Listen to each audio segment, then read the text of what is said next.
Muy buenos días. Qué bueno estar con ustedes de nuevo, mis amados hermanos. Los extraño darles un abrazo, extraño saludarlos, extraño reír con ustedes. Pero hoy quiero darle un feliz día a los papás. Feliz día.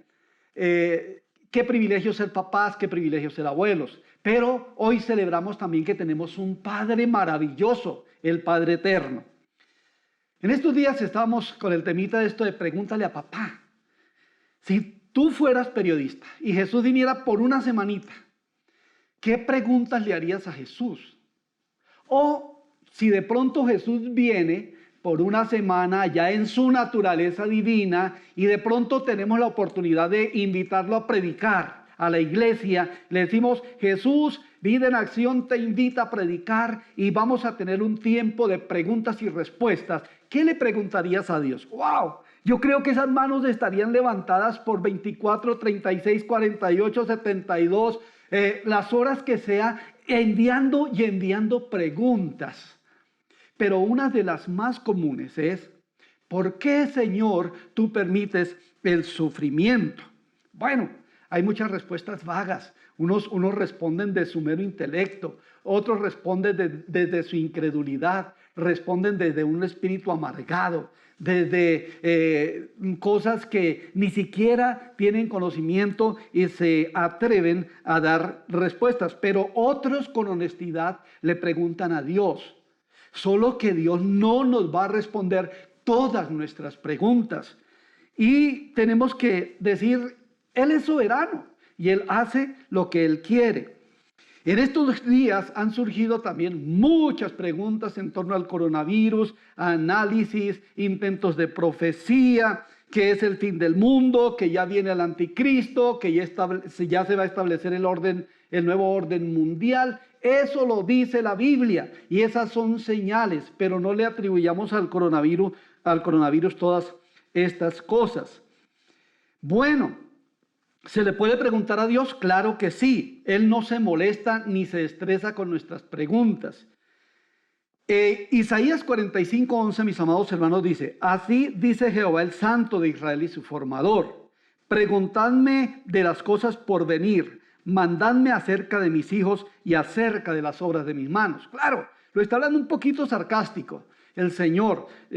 ¿Cómo así que le mandemos acerca de Él? ¿Y cómo así que le preguntemos a ver si todas las respuestas del futuro van a ser contestadas? Si miramos el contexto de los versículos anteriores, eso es lo que el Señor está diciendo. ¿Por qué pleitean conmigo que soy su hacedor? Van a preguntarle al papá por qué me engendró. Bueno, cosas así por el estilo. Entonces, Él no se molesta con las preguntas, pero también nosotros podemos preguntarle a nuestro papá terrenal, ya sea el papá espiritual o el papá biológico. Dice la Biblia en Deuteronomio 32:7: acuérdate de los tiempos antiguos, considera los años de muchas generaciones. Pregunta a tu padre y él te declarará, a tus ancianos y ellos te dirán. Escuche, padre de familia, tenemos una responsabilidad muy grande para darle respuesta a nuestras generaciones acerca de las preguntas que le hacemos a Dios. Pero bueno, adentrémonos un poquito en la pregunta: ¿por qué permite Dios el sufrimiento? ¿Por qué se hace continuamente esta pregunta? Un Dios de amor no permitiría que hubiera desgracias, opinan muchas personas, y especialmente los ateos, cuestionando el amor de Dios y la misericordia de Dios.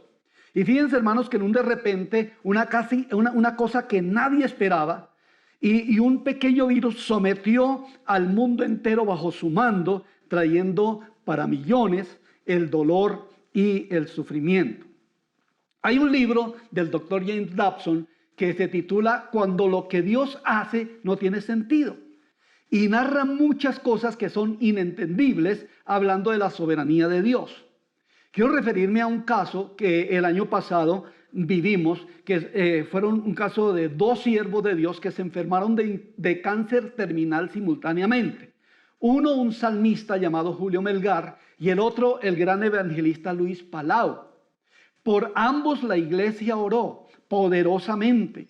Y yo creía, con todo mi corazón creía que Dios iba a sanar a Julio Melgar, porque era un muchacho un muchacho de 47 años, no es tan muchacho, pero bueno, estaba comenzando su ministerio y yo creía que Dios lo iba a sanar, pero él murió. Y muchas personas le profetizaron inclusive sanidad, pero se lo llevó el Señor.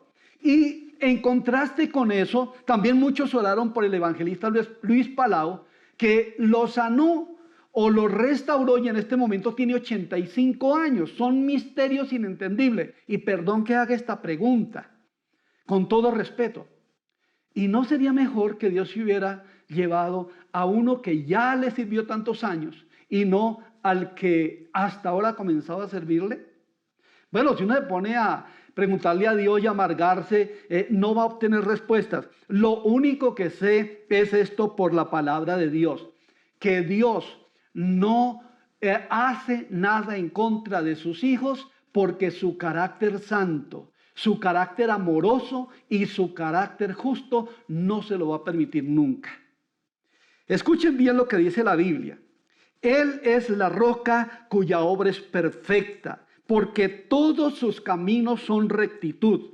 Dios de verdad y sin ninguna iniquidad en él. Él es justo y recto. La corrupción no es suya. La corrupción no es suya, de sus hijos es la mancha. En otras palabras, no es que Dios sea el que todo el tiempo está enviando el mal al mundo, el castigo al mundo, no.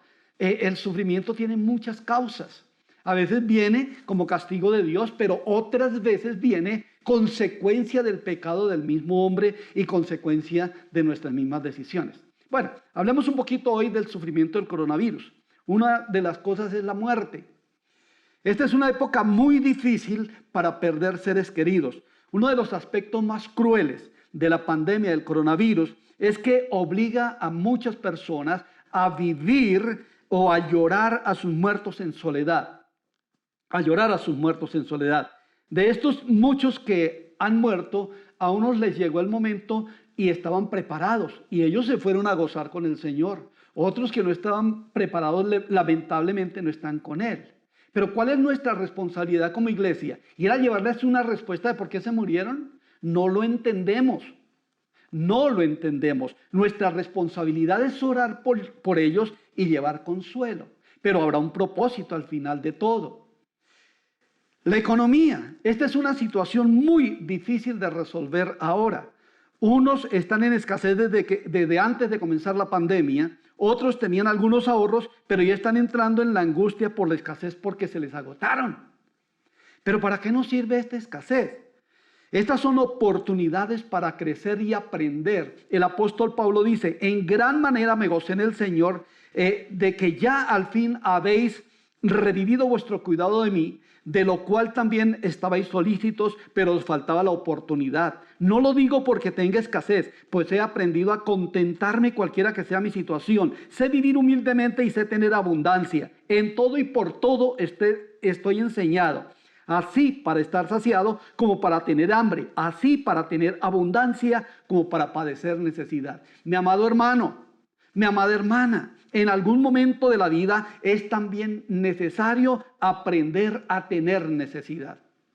Muy bien, pero esto además es una oportunidad de depender 100% del Señor, como lo hizo Elías en el arroyo de Querit. Unas aves, unos cuervos, que yo lo tomo literal, iban y le llevaban carne.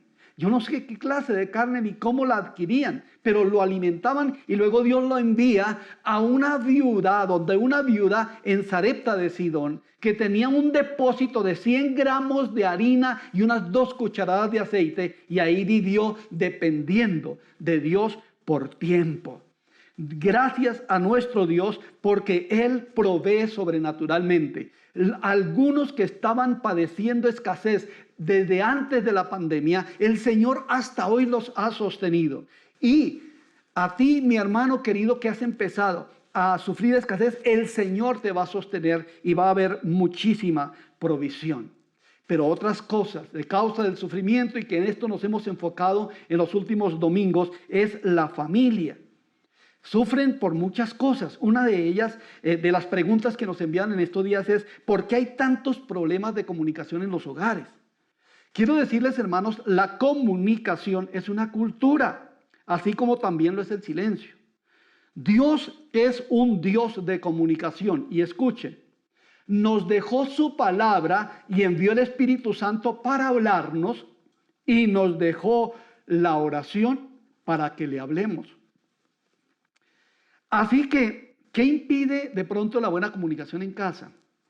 Primero, un padre dictatorial. El machismo ha dejado una frase como herencia y es: en la casa se hace lo que yo diga y punto. ¿Eso qué genera? Genera temor, genera miedo, genera rebeldía, genera ausencia. Y el machismo, mis hermanos, no es bíblico. Los padres deben permitir tiempo y espacio apropiado para que sus hijos con respeto hablen inclusive de los errores y los puedan reconocer y puedan pedir perdón. Pero esto se hace en un diálogo con paciencia, se hace en un diálogo con amor, queriendo enseñar y queriendo formar para el futuro. Otra de las cosas que impide el diálogo en familia es un carácter carnal no regenerado, y por eso muchas personas están sufriendo. Creo que esta pandemia nos debe llevar a la reflexión de lo que Dios quiere que se cambie. Cuando los gritos imperan en lugar de la palabra adecuada, el fuego se prende y el conflicto se agrava.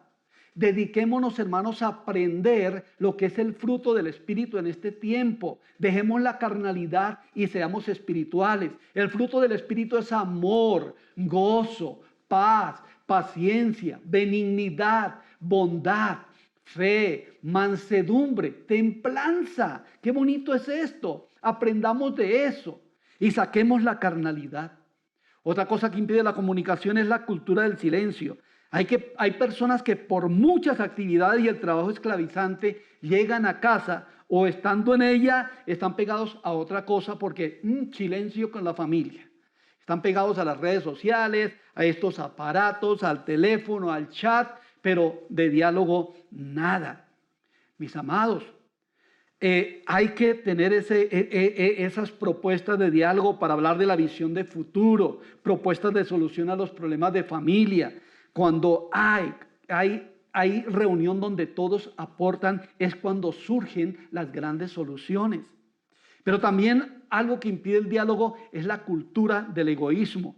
Cada uno buscando por su lado lo personal, sus metas, sus proyectos. Allá están, cada uno en su cuarto, cada uno en su encierro, buscando lo propio. Hay que sacar tiempo para la familia. Los vacíos generacionales. Al famoso dicho que no se le pueden pedir peras a un manzano.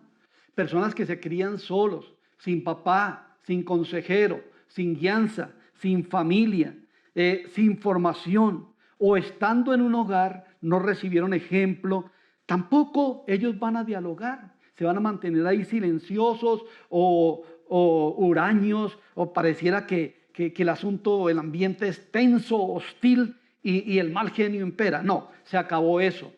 Aproveche esta pandemia, aproveche estos días para aprender a dialogar. Entonces, lo único que se necesita es propósito y una determinación intencional de reunirse y hablar. Por favor, definan un tiempo semanal para hablar, aunque sea 10 minutos. Los tiempos de comida son propicios. Si viven alejados el uno del otro, pues propongan una reunión online y hablemos. Bendito sea el Señor. Ahora, otra pregunta que nos hacían era ¿cómo enfrentar los desafíos de salud emocionales y espirituales que se presentan en familia? Una de las cosas, hermanos, que más ayuda es el desarrollo de la fe y la confianza en el Señor. Hermanos, el peligro de contaminación existe en todo lugar, el peligro del contagio. Pero bueno, eso ha generado... el miedo ha generado situaciones emocionales fuertes, el encierro, pero si nosotros tenemos confianza en Dios, que Él tiene nuestro futuro diseñado y que todas las cosas nos ayudan a bien, vamos a vivir tranquilos. Son las promesas de Dios las que permiten tranquilidad. Yo cuando salgo, tengo que salir a alguna diligencia, a comprar alguna cosa, yo digo, Señor, yo salgo sano y regreso sano. Por más contagios que se multipliquen, estaré sano. Y eso me ayuda a tener paz emocional. Nosotros debemos saber que nuestro futuro está asegurado no en lo que tenemos, no en lo que sabemos, no en las estrategias, ni siquiera en tanto alcohol que echamos. Claro que tenemos que cuidarnos, claro que tenemos que seguir los protocolos de bioseguridad, claro que sí. Pero otra cosa es vivir con la paranoia de que aquí hay infección, aquí hay infección, aquí hay infección, porque eso trae tensión y se generan asuntos emocionales duros en casa. Otra pregunta que se hacía es, ¿qué hacer cuando se vive con una familia tóxica? ¿Se puede renunciar a ella? Una familia tóxica es aquella donde impera el maltrato físico, verbal, donde hay altos niveles de conflicto, donde hay abuso de autoridad, donde hay vicios, personas viciosas que generan un ambiente de mucha hostilidad como la drogadicción, como el alcoholismo. Pero por más que sea tóxica la familia, tú no puedes renunciar a ella porque es un asunto genético, es un asunto de sangre. ¿Qué es lo que hay que hacer? En algún momento yo como cristiano puedo ser influencia de paz para quitar la toxicidad de en medio de nuestra familia. Pero si ya hablé, ya oré, no han hecho caso, lo único que necesitamos es alejarnos y orar por ellos. En Dios está la solución. Pide al Señor una guianza, pide al Señor un lugar, pide al Señor una solución y Él tendrá la solución. Ahora, estas son algunas preguntas. Y usted dirá, no, pues hoy el sermón está como desordenado. Pero vamos a concluir con esta parte de lo que es el sufrimiento. Mis hermanos, el sufrimiento tiene propósitos. Y el sufrimiento es una escuela para conocer mejor al Señor. ¿Me escucharon? El sufrimiento se convierte en una escuela para conocer mejor al Señor. ¿Cómo puedo saber que Jehová es Jehová Rafa si no estoy enfermo? ¿Cómo conocer que Dios es libertad si no estoy cautivo? ¿Cómo saber que Dios es pronto auxilio si no tengo tribulaciones? ¿Cómo saber que Dios es refugio si no tengo persecuciones? ¿Cómo saber que Jehová es Jehová Jireh si no tengo escasez?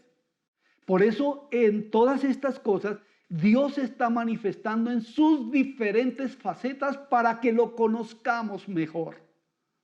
Conviva con Él con más cercanía. Eso es una de las intenciones del sufrimiento. Fíjense lo que el sufrimiento causó en Job. Él sufrió en todas las áreas de su vida. Sufrió en lo físico, sufrió en lo relacional, sufrió en lo familiar, sufrió luto, sufrió escasez, sufrió enfermedad, sufrió desprecio, sufrió todo esto. Pero él conoció más a Dios y lo conoció tanto que al fin y al cabo dijo, esto no era nada de lo que conocía del Señor. Y él expresa, de oídas te había oído, mas ahora mis ojos te ven.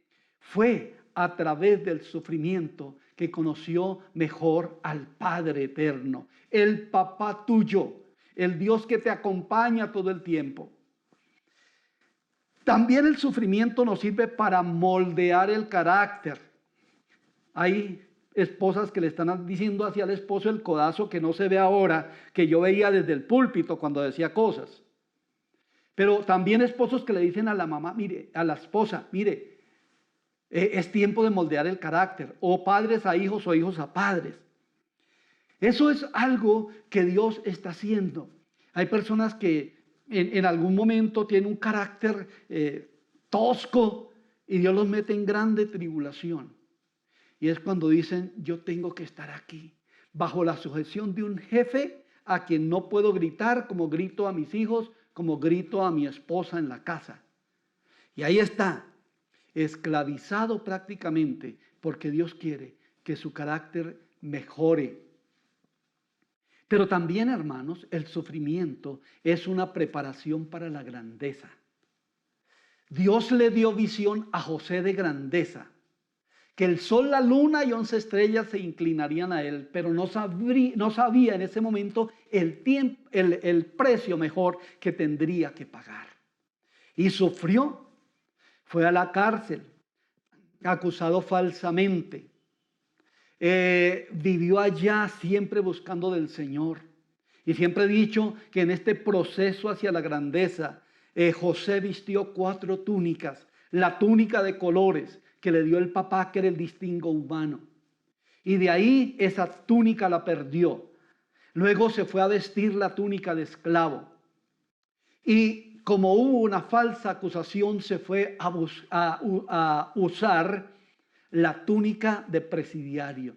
Pero finalmente el Señor, a través de todo este dolor, le puso la túnica de primer ministro de Egipto. David era ungido rey, pero después de ser ungido rey, le puso el Señor un hombre, Saúl, ahí al lado, para que lo persiguiera. Varias veces trató Saúl de enclavarlo con su espada a la pared. Lo persiguió por todo lado. El que le había dado la victoria contra el gigante Goliat, el que había hecho que Israel saliera en victoria, ahora era el perseguido. Pero Dios lo estaba preparando para cosas más grandes. Y todo eso que sufrió lo llevó al reino. Y ha sido el mejor rey de Israel, el rey David. ¿Qué decimos del mismo Job?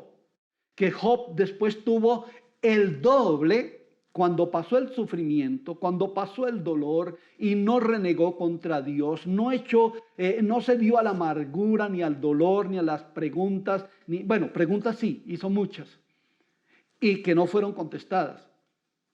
Y un paréntesis, los silencios de Dios duelen, pero los silencios a veces también son respuestas. Son muy dolorosos, son muy dolorosos. Pero Dios no se va a quedar silenciado para siempre. Esa es la esperanza. Algún día Dios le habló a Job y no lo llamó. No le habló para decir, pobrecito mi hijito Job, ven aquí, te consiento porque es que has sufrido mucho. No, le habló para confrontarlo con todas esas preguntas que Job había hecho. Y empezó entonces Dios a preguntarle. Pero no importa si sea para corrección, que Dios nos hable, pero que nos hable. Bueno, entonces dijimos que el sufrimiento también nos prepara para la grandeza. El sufrimiento viene para edificar nuestra paciencia. Hubo profetas que hablaron en nombre del Señor. Y yo admiro la paciencia de los profetas, de Jeremías. Cuánta persecución, acusaciones falsas. Sufrió el intento de homicidio, lo metieron en una cisterna llena de barro, sufrió hambre, prisiones, pero él estuvo paciente y ¿saben? Él también era humano. Y fue tanto su dolor que en alguna ocasión trató de renunciar al ministerio y a la fe. Y dijo esto: no me acordaré más de él, ni hablaré más en su nombre. Pero como este hombre había sido paciente, dice la Biblia, dice que no obstante, cuando él dijo esas palabras, había un fuego metido dentro de sus huesos, trató de soportarlo y no pudo. Bendito sea Dios, fue un hombre paciente. Pero lean la vida de Ezequiel, todo lo que le tocó sufrir, acostarse de medio lado por casi 3 años. Bueno, tener una cantidad de cosas, cortarse la mitad del pelo, la mitad de la barba, esparcirlo al cielo, cocinar con estiércol de vaca. Bueno, una cantidad de cosas feas, pero tuvo paciencia. Es tiempo de edificar la paciencia y saber esperar en Dios, porque vienen días de gloria, iglesia. Vienen días de gloria, miembros de Vida en Acción, los que me escuchan aquí, fuera de acá, fuera del país. Vienen días de gloria y lo siento en mi corazón, que este sufrimiento traerá ganancias maravillosas para la iglesia. Pero también el sufrimiento es corrección de Dios para nosotros. Cuando andamos por allá volando fuera de su voluntad. La Biblia dice en el Salmo 40, pacientemente esperé a Jehová y se inclinó a mí y oyó mi clamor. Me hizo sacar del pozo de la desesperación y me puso sobre roca. Enderezó mis pasos. Mis hermanos queridos, cuando los pasos son torcidos, a veces nos llevan a pozos de desesperación. Pero aún estando en los pozos de desesperación, allá en el sufrimiento y en la angustia, clamamos a Dios y Él nos saca adelante. Y quiero decirles, Él nos corrige porque nos ama. Toda corrección de Dios es señal de su gran amor. Entonces, mis hermanos queridos, todas estas cosas de bendición podemos aprovecharlas. De sufrimiento podemos aprovecharlas. Porque vamos a salir como sale la plata del horno, purificada. Vamos a salir valientes. Vamos a salir purificados para su gloria. Y vamos a heredar cosas hermosas y lindas. Así que hoy, solamente esta pregunta. Tendrá muchas preguntas que elevará cada día al Padre Celestial. Repito, muchas de ellas serán contestadas, otras habrá silencio. Alguien dijo, hay 4 respuestas de Dios. Un sí, pero también no, es una respuesta. Un espere y un hay algo mejor para ti. En eso confiemos, en que Dios nos llevará de triunfo en triunfo y de victoria en victoria. Quiero orar, pero antes de orar por la iglesia, quiero orar por aquellas personas que hoy nos ven por primera vez y que desean recibir ese Padre Celestial, compasivo, amoroso, comprensivo, ayudador, proveedor, que lo reciban en el corazón y como producto de recibirlo en el corazón, la vida eterna cuando vayamos con Él.